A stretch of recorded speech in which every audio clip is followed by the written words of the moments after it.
What's up, everyone? Welcome to the video. Today we're going to take a look at how to replace the battery in this Toyota remote head key fob. This key fob is going to be for the Toyota vehicles that do not have a push button start ignition, and it's going to use replacement battery CR2016.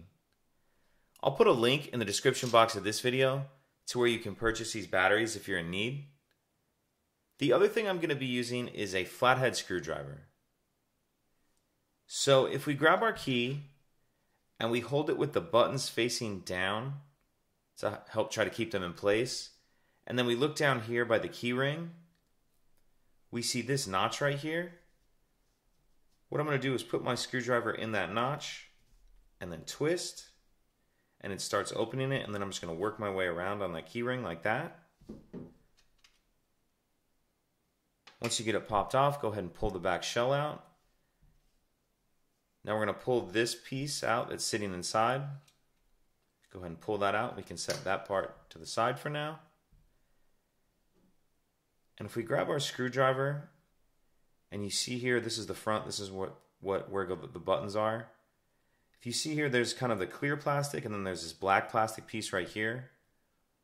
What I'm going to do is put my screwdriver in the space between those two, between the clear and the black plastic. And similar to how we opened it in the beginning, I'm just going to twist.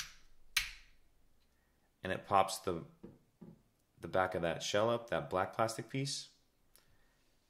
And go ahead and pull those apart.